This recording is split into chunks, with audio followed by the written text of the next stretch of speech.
You're listening to the Ask Drone U podcast. You ask, we answer your drone questions. Whether you're here to turn your passion into profit or you simply fly for fun, we're a community of learners and teachers who aspire to achieve greatness.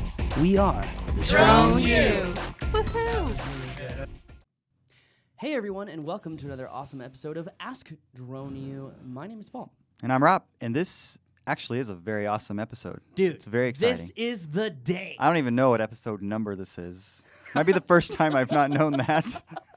You know what? It's episode 107. It's 3.107. There you go. Something like that. We're in the 300s somewhere. And yeah, that's right. We just got to throw this on 360, 70, something. Today's a big day. Why is today a big day, Rob? Well, I think everybody knows why today is a big day, and I think everybody's really, really excited about 107. But with excitement comes a lot of questions. True. That's why you're here.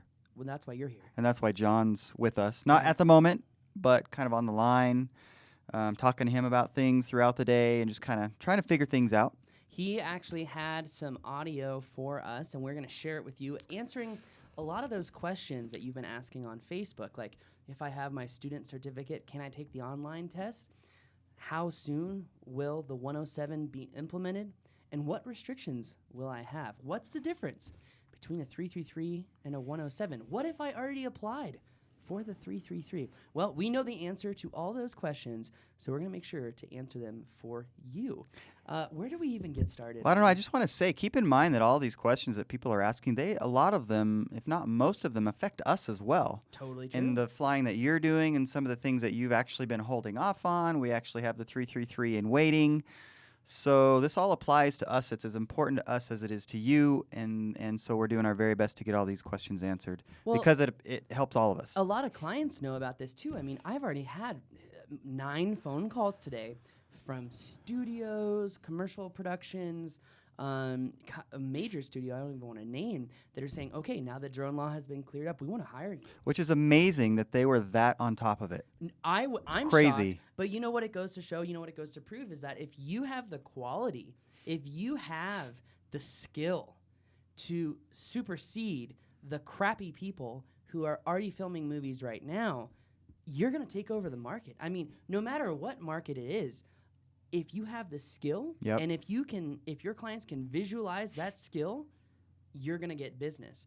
So if you haven't thought about joining Drone U, you may want to think about it now, because if you love flying and you want to turn your passion into profit, now is the best time to do it.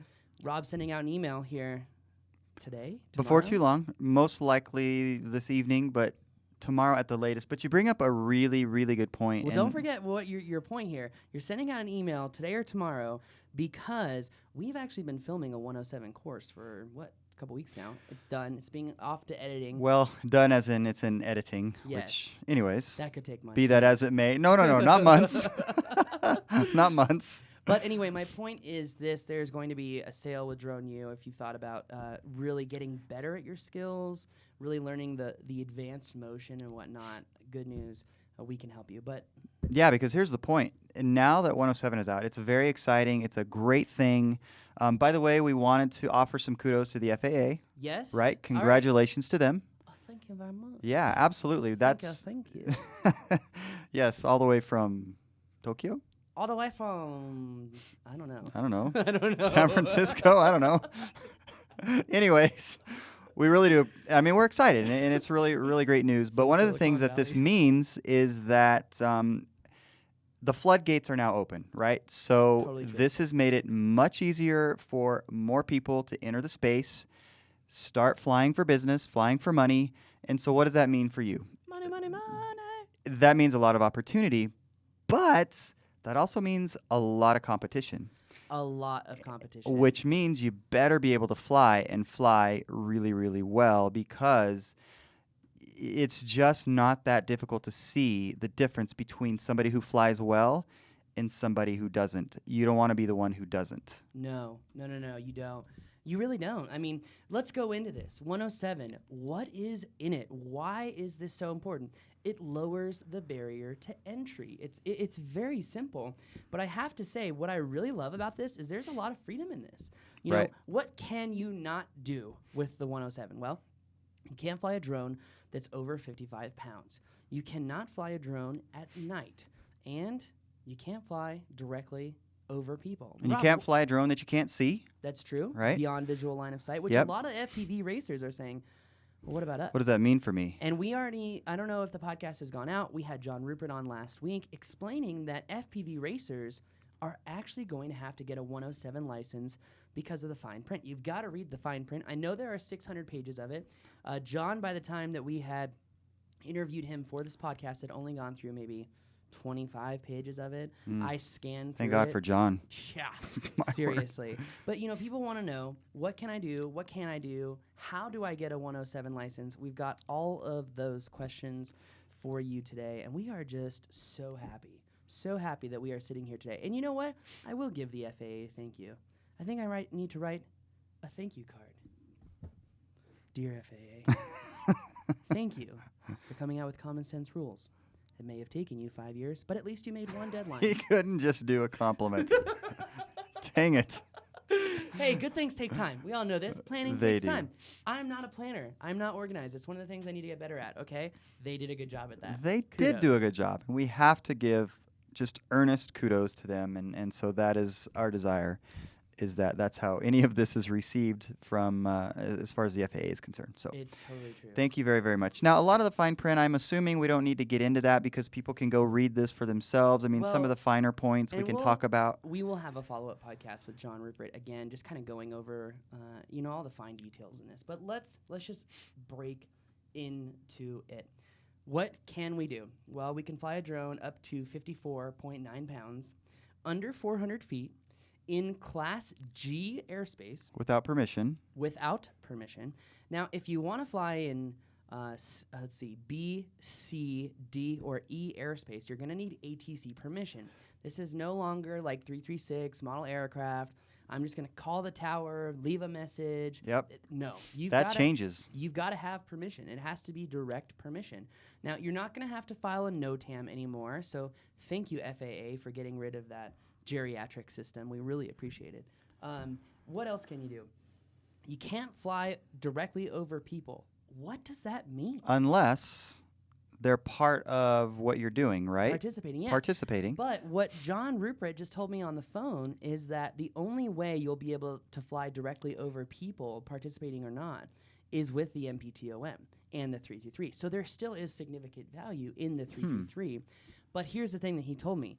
You're only going to have the jump on the 107 pilots, meaning at first, if you have a 333, at first, if you have an MPTOM, you can fly directly over people, you can shoot the movies, but when 107 becomes implemented, which will be August 20th of this year. So 60 days out. 60 days out.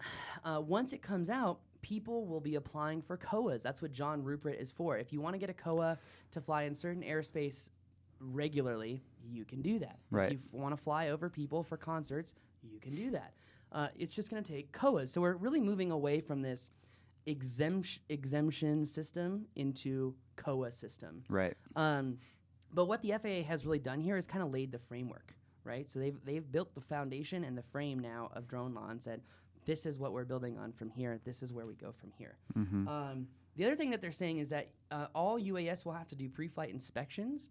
Now, again, if you want to do those COAs to have special exemption or special permission to fly, you have to prove that you're going to be able to do that in a safe manner. Which, by the way, those are things that we've been talking about forever that people should be doing anyways. Yeah, and a lot of this. It's funny because 107 is literally what we've been telling people from day one at Drone U. Don't fly over people's heads. Don't go over 400 feet. Don't fly near an airport. So make sure you do your inspections, all those things. Yeah, all of those things. So I'm really proud of us. I'm really proud of the FAA. And I'm really just proud of this drone community because things are happening right now. And I am so excited to see all of you guys, the guys that are watching, the guys that are good drone pilots. I'm so excited to see you overtake the not nice people who have been calling the FAA on drone operators who don't have 333s. Guys, your days are limited. And I'm really happy to say that. I mean, if what comes around goes around, Rob. How you treat people. What comes around goes around. So yeah. all of those of you who have caused grief to other people, your days are numbered because you haven't been focusing on your flying. So anyway. That's probably true. Though we're not about vengeance, the reality is, No, you're not. Vengeance takes too much energy that we don't need to be expending towards vengeance. But anyways, When I played lacrosse, the guy who that was always- different. When I played lacrosse, if you ever got vengeance or revenge on someone, the ref would always call it. Always call it. Yeah, it's always the second guy that gets called. Oh, yeah, no matter what so you're doing. That's true. You don't want to be that guy. No. All right, so we got some questions in here. Ron Mosnes just commented on here, let the floodgates open and the days of charging $300 for a real estate job go poof. But I don't necessarily agree with that because, and that might be true for a little while, but it's like you've been talking about for a while. There's still the element of quality. Oh, absolutely. And quality will sell. Crap won't. Well, I think that's a trend in America. Yeah. People will pay for things that last longer. Absolutely. People will pay for things that actually sell. And if you're a crappy drone pilot and you're making real estate videos and they're not helping realtors, you're not going to stick around. And frankly, some of these videos, they're hard to watch. As in, they're detrimental to selling the property as opposed to helpful to selling the property. So just keep that all in mind and keep continuing to get better at your craft. Yes. So a couple of the questions, again, other things that you've got to do under 107, if you have an accident and it causes serious injury or property damage, you've got to report that to the NTSB in 10 days, which is pretty normal if you are already a pilot or you've been studying for your pilot certificate. So 107, it's going to take 60 days. So now NPRM 107 has turned into 14 CFR 107. Okay. CFR stands for Code of Federal Regulations. So this is actually a law. We've got 60 days to comment on it to make any changes. I'm going to be really surprised if they actually make any changes because remember last time they had 30,000 comments. It took them forever to make changes. So, all right. So how do you get your 107? It's the big question. And I think the biggest question as it relates to that is the exam. That's the questions that are coming in that people are wondering, where do I do the exam? How do I prepare for it? So we've also had a few questions I just want to knock out real quick before I go into how to do the exam. Sounds good. People have been asking us, are you going to have course content or material on how to study? Yes, we've already had someone working on that. Are we going to have a class on how to operate under the 107? Yes, we already filmed that class. And all of this is being vetted through a lawyer, so you are going to get the quality and the experience that you know Drone U4. So very excited about that. How do you get the 107? Well, have you ever heard of a CAT Center?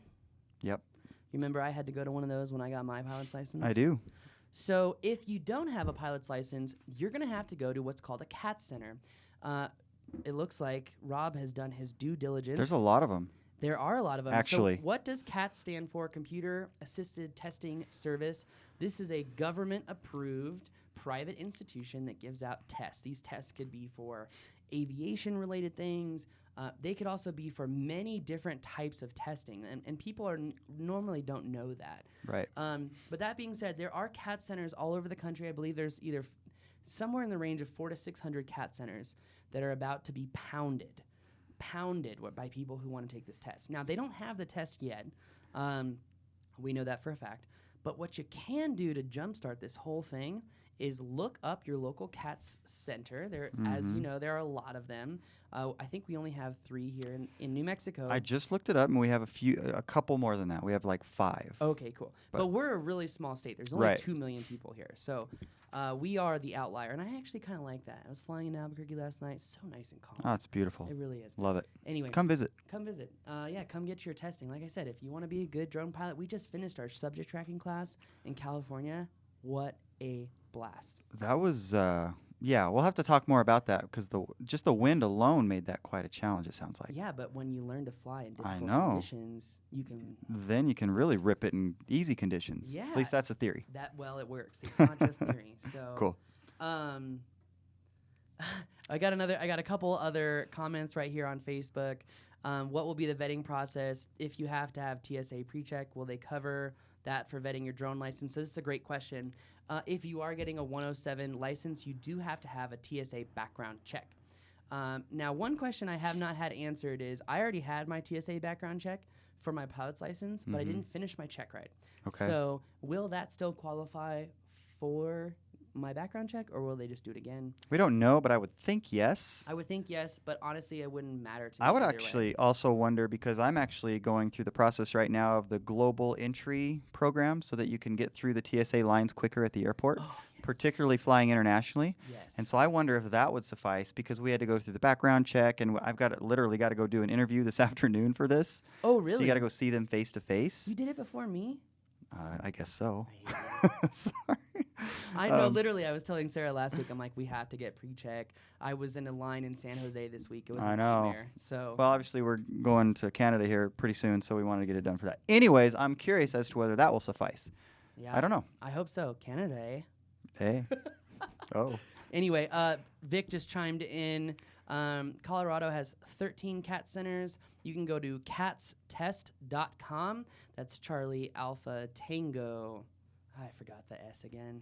Sweet. I don't know. I always think of Sam. Sam. I always think of Sam. You know. Anyway, catstest.com. Check it out. You can, right now, if I were you, I would do what I just did about an hour ago and book your test for August 22nd. Like, Seriously. literally. And start getting ready for it now. But again, the thing is we don't know what they're getting ready for. Yeah, that's right? true. So that's an issue. That's true. I mean, we do have a list of categories. I don't know if we want to go through those now, but these are the categories that are going to be on the test. You know, there are a lot of categories. It's not really significantly different from the type of test that you would take, say, if you're getting your powered parachute, Right. your hot air balloon. You know, and I just realized that because my phone is recording the live stream, I don't have the audio from John Rupprecht to answer the question of what if I already have a 323 exemption? So what did he say? Well, the other question was, what if I applied for a 323 exemption and now 107 comes out? Sierra, thank you for everyone watching. S is for Sierra, not Oh, Sam. So very thank good. you guys. Oh, yeah. Really appreciate Of course that. it's not Sam. You know, I don't know where I was going with this. 333 if Three- we've already If applied. I've already applied, what are they going to do? Well, if you've noticed, the 333 site has been shut down. I don't know why. That's just, if you go on the internet, it's not there anymore. So As of a couple hours as ago. of yesterday. Okay. Now, they haven't made any changes to the website in 12 days, and they were updating it every day with new exemptions that had come out. So what John Rupprecht told us is that everyone who's applied for a 333, that's us included, will be getting a letter from the FAA saying, you know, do you still want to go down the track of the 333, or is what you want to do going to be covered by 107? If so, this is how you get your 107. So let's go back to how do we get our 107? We're going to take our test at the CAT Center. We're going to get our background check. You know, some guy at TSA is going to be like, oh, look, he's good. So you're going to get signed off. Then you're going to get your license. There's a form 8710-13 to get the remote pilot certificate. I'm sorry, I didn't want to go into the forms. There's always forms. There, so- of course, there's forms, and that's just to be expected. And then you get a confirmation email, you get the certificate, and you're good to go. And voila, you're making money with your drone. But remember, this is an easy hurdle.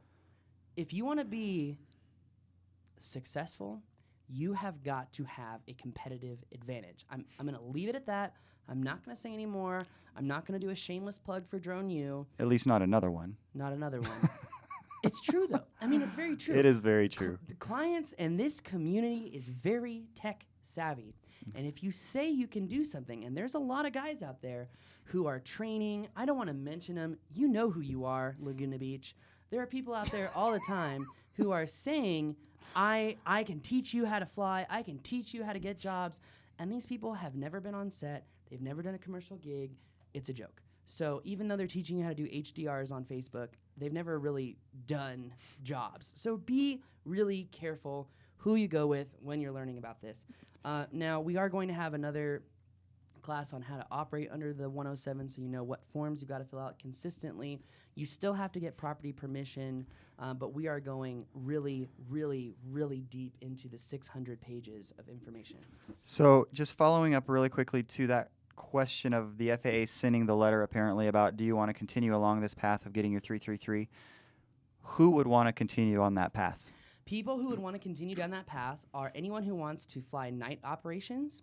They want to fly directly over people with an MPTOM in a closed set environment. This is coming from John Rupprecht.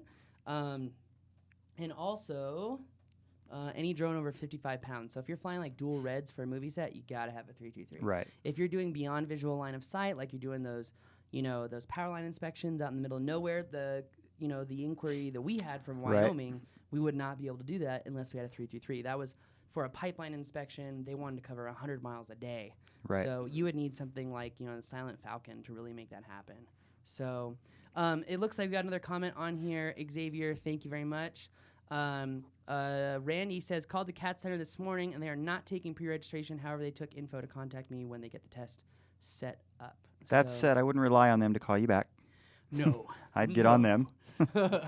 Stay diligent with that. No, but let's go back into getting your 107. If you have a pilot certificate, and you have to have a pilot certificate, a student certificate will not work, according to John Rupprecht. So if you have a pilot certificate, it will be an online test. If you do not have a pilot certificate, it will be at a CATS center. I just want to make sure I clarified that. And again, if you have a student pilot certificate, that will not cover you.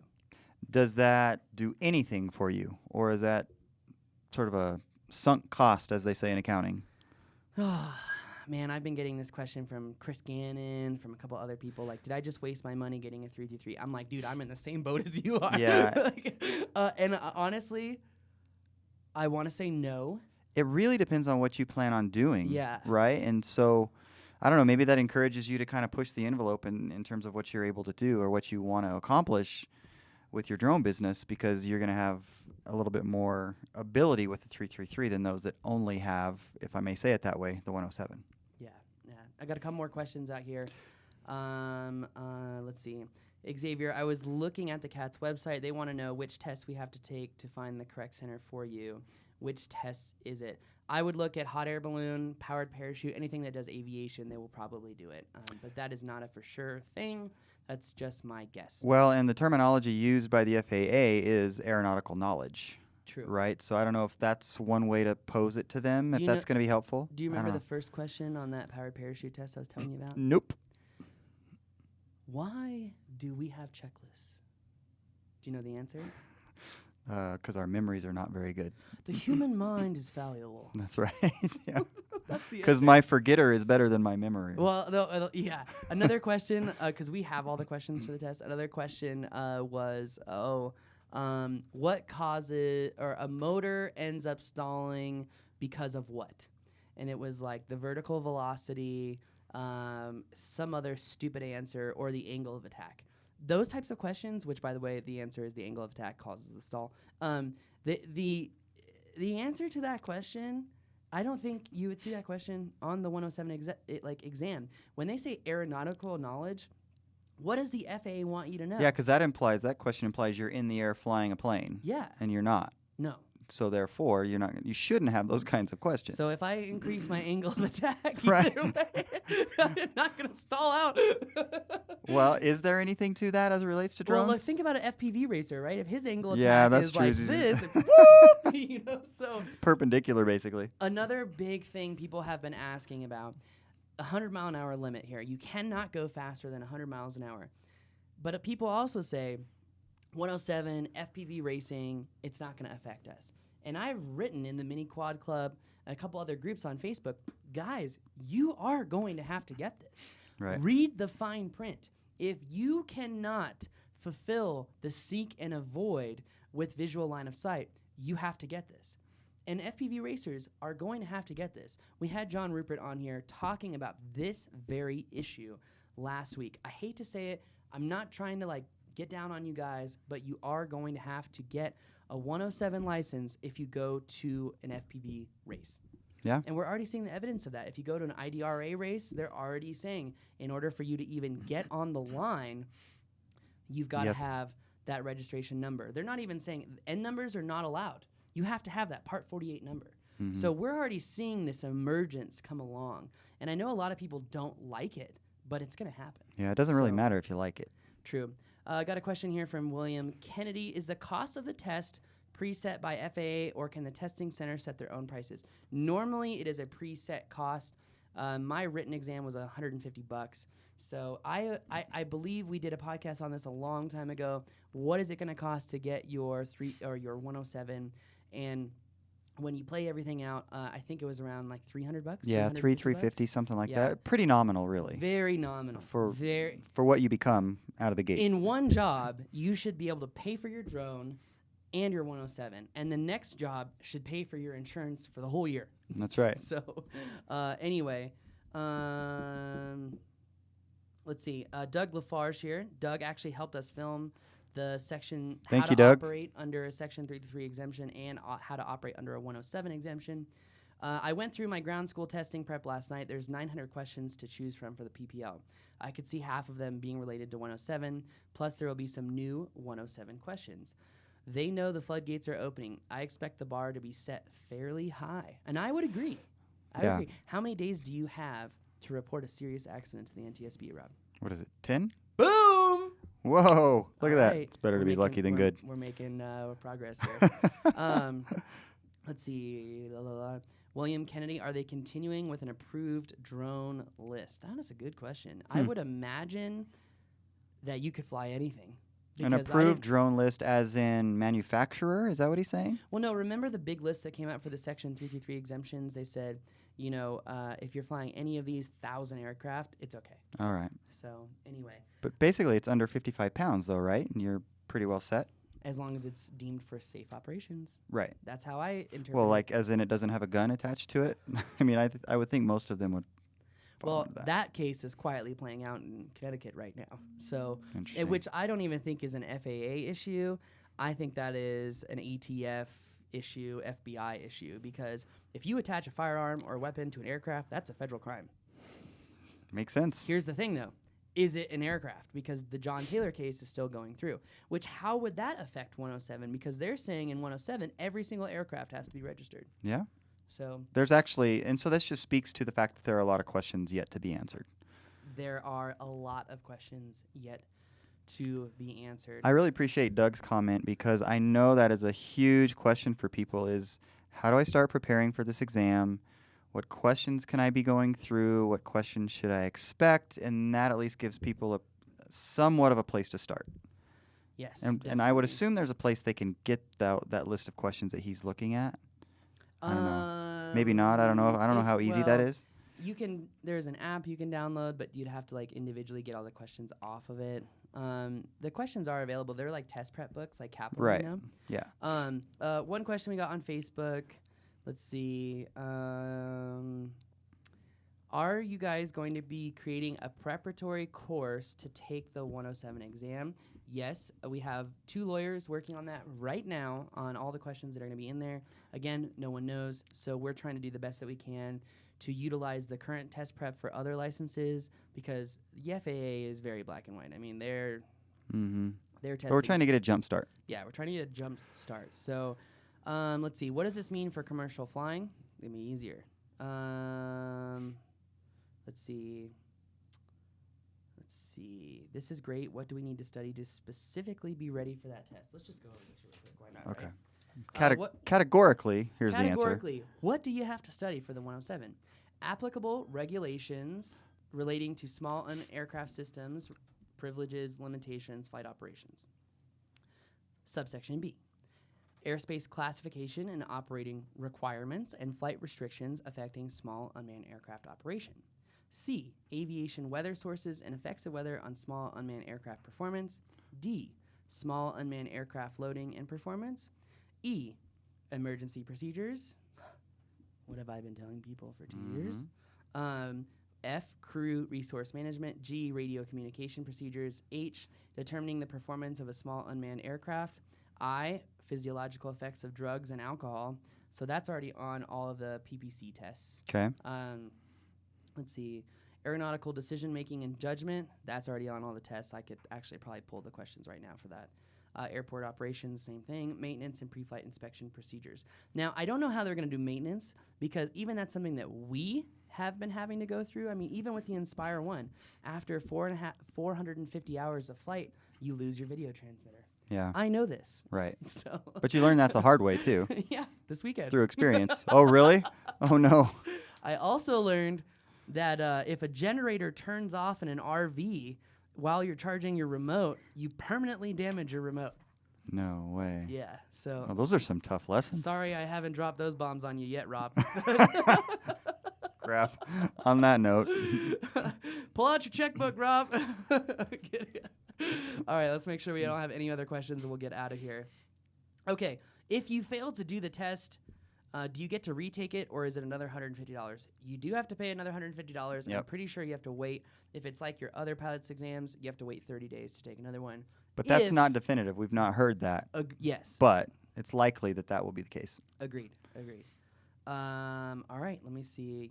Oh, yeah, another thing Doug wrote on here is I suspect weather is going to be on there on the test as well. And I agree. I would expect it would be as well. So yeah, because that is listed as something that you have to be aware of. Somewhere I saw that. Anyways, I would imagine that'll be part of it. All right, guys. Well, if you have any other questions, please ask them right now if you're on Facebook or go to askadroneu.com and upload your questions. We will be having a follow-up to this podcast. We just wanted to get out as much information as we could, as soon as we could, to give you guys the answers that you need. Now, that being said, we had John Rupprecht on here to answer some of the questions that you had. So, John, what can you tell us? Hey guys, so the FAA announced that the Part 107 regulations are out. They're not going to go into effect until around August the 20th, 60 days from now. You can go online, read this 600-page something monstrosity, if you will. But what it does is it allows you to go and get your 107 certificate. You can operate under that certificate and operating rules in Part 107 to go out and make money. So this is going to, in some regards, replace Section 333 exemptions in many respects. So people are kind of asking, what do you do with the 333s that are currently in the pipeline right now? So the FAA is kind of handling this by categorizing on a three-tiered approach. So one, there's going to be a bunch of them that are going to fall into the 107 type of operations. They're going to send them a letter and say, hey, just letting you know 107 is out. Your operations that you're proposing are going to fall under that. So why don't do you want to keep going forward with your 333 or do you want to do the 107? That's going to clear out a lot of the exemptions. And the second tier is going to be the exemptions that are not going to be pure 107 but are also going to need a waiver. And that's going to be like TV movie filming and stuff. So all the clients who chose me, aren't you glad? Because now you can actually fly over your the participating individuals while the 107 guys cannot, because you'll have a waiver. You'll have a head start on those individuals if you're in the TV movie filming area. The third category is going to be exemptions that are not going to be 107 and are not going to be waivable, and those are going to be like 55 pound or heavier type of operations for like crop dusting, payload delivery, stuff like that. Or large TV movie filming, stuff in that area for filming dual reds and stuff, for stereo video and stuff. So those are kind of like how I guess it's breaking down right now. So does it make sense to apply for a 333 at this moment? No, you should not apply for a 333 at this moment. You should start studying for the 107 certificate if you do not have a pilot certificate already. If you are going to try to do some type of flights 55 pounds or heavier, then you're going to want to, call me and we could figure that out, because the 55 pound operations and heavier are, that's back to the Section 333 exemption. Okay. And if you're going to be doing 107 operations that, non-107 operations such as night, moving vehicle, over 400 feet, stuff like that, then you're also going to have a waiver in addition to the 107. Not enough info on that at the moment, but that's kind of primarily how this is all being broken down. So I hope that helps. Should we do the drawing really quick since we're Let's do the here? drawing. Okay. Here, go ahead. So for people who don't know what's going on right now, we had everyone who's ever asked a question on Ask Drone U has the opportunity to win a free membership with Drone U. What is membership with Drone U? We have a bunch of classes, resources, in-person training, online training. It's continuing education, and it's a premier online training community, because what happens when you're done with the class and you have questions? Don't you want to have like-minded people to help you get through the workflow, the tough questions and answers? It's like cheating the system, but it's not, because they're your friends. That's what Drone U is all about. Absolutely. So let's give away free membership. Yeah, so to be specific, this is for people that have asked questions between 301 and 350. And by the way, we're going to keep doing this in 50 question increments, if that makes sense. So, all right, Paul, I'm going to let you draw. Oh, I get This to is do it. everybody? Oh, okay. All right. I can't look, right? Nope, no looking. No I want you looking. playing favorites. All right. Mikey from Texas. Mikey from Texas. He All right. was on podcast 318. Cool. I think he actually asked a couple of questions. Which, by the way, the more questions you ask, obviously, the better your odds. So, congratulations, Mikey. Definitely. His email is actually quite funny. That's why I'm giggling over We here. probably better not say it. No, I'm not going to say it. But it is a very, very funny email, Cowboy Mike. So, anyway. All right. Hint, hint. That is going to do it for us today. This podcast is brought to you by Go Professional Cases, Legal Flyer, and John Rupprecht, among other sponsors that will be joining us next week. So for everyone who listens, thank you so much. If you found this information valuable, go to iTunes, go to Facebook, leave us a review, share the podcast with a friend. It's really that social currency that you can give to us, which really helps us out. And we hope that we help you out all the time. That's going to do it for us today. My name is Paul. And I'm Rob. And this is Ask Drone U.